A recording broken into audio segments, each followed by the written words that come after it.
Hello, আশা করি সবাই ভালো আছেন। আমাদের সমাজে যারা সাধারণ মানুষ রয়েছে, তারা যদিও চলতে ফিরতে বা দেখতে শুনতে সাধারণ মানুষ, কিন্তু তাদের জীবনেও বিভিন্ন ধরনের ঘটনা ঘটে যায়। ভালো মন্দ, অন্যায় করা, অন্যায় সহ্য করা, এমনকি অন্যায় প্রতিবাদ করা। আর অন্যায়ের প্রতিবাদ করতে গিয়ে কখনো কখনো তারা কি মার্ডার পর্যন্ত করে ফেলে। তো আজকে আমি কথা বলবো এরকম একটা মার্ডারের ক্রাইম ড্রামা সিনেমা নিয়ে, যেটার নাম হচ্ছে বধ। এই সিনেমাতে যেটা ঘটেছে, অর্থাৎ এই সিনেমাতে একটা মার্ডার ঘটে, সেটা কি আসলে বধ নাকি হত্যা? হত্যা তো হচ্ছে যে ইচ্ছাকৃতভাবে কাউকে মেরে ফেলা, আর বধ মানে কি সে অন্যায়ের প্রতিবাদ করতে গিয়ে যেহেতু সেটার ন্যায় বিচার পাবে না, সেটার ন্যায় বিচারের জন্য সে নিজেই কাউকে মেরে ফেলা, এরকম বধ বা ন্যায় বিচার কিনা, এই ব্যাপারটার উপরে বেশ করে তৈরি করা হয়েছে সিনেমা বধ। যেখানে প্রধান দুই চরিত্রে অভিনয় করেছেন নীনা গুপ্তা এবং সঞ্জয় মিশ্রা, এবং এই সিনেমাটা পরিচালনা করেছেন যশপাল সিং সান্ধু। এই সিনেমাটা হচ্ছে যারা রিয়েলিটি নির্ভর ড্রামা সিরিজ বা ড্রামা ক্রাইম দেখতে পছন্দ করেন, তাদের জন্য অন্যতম একটা ভালো মানের কাজ হবে।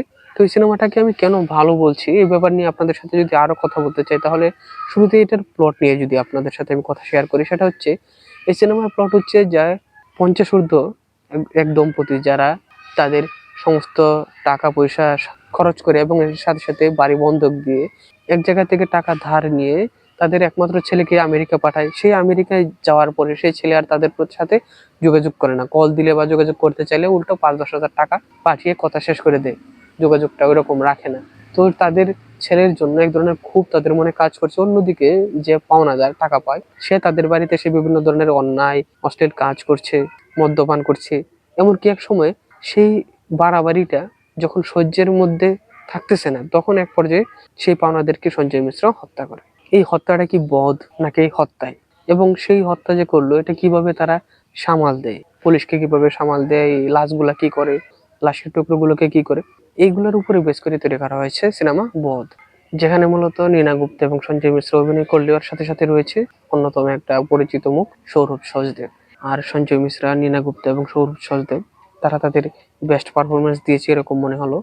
আর এই সিনেমার যে বিজিএম, সেটা বেশিরভাগ জায়গায় অ্যাভারেজ মনে হয়েছে। তবে যখন কোনো টেনশন উদ্বিগ্ন কাজ করে অথবা ক্রাইম করে কেউ, তখনকার সময় যে এই টেনশনের একটা রগরগে বিজিএম, সেটা কি দারুণ ফিল দেয়।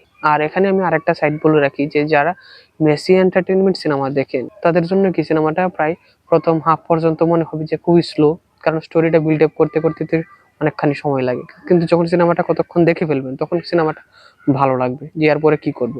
একজন সাধারণ মানুষ যখন ক্রাইম করে, তখন সে এগুলো থেকে বাঁচার জন্য কি করে, এসব ব্যাপার নিয়ে সিনেমাটা। তো সব মিলিয়ে বলবো যে একটা ভালো সিনেমা, দেখতে পারেন। আর যারা আমার এই ওপিনিয়ন গুলোর সাথে এগ্রি করেন বা ডিসএগ্রি করেন, তারা কমেন্টে আপনাদের মতামত জানাতে পারেন, এবং সিনেমা নিয়ে নতুন নতুন তথ্য পেতে, আপডেট পেতে এবং রিভিউ পেতে আমাদের সাথে থাকুন। আজকে তাহলে এ পর্যন্ত, সবাইকে ধন্যবাদ।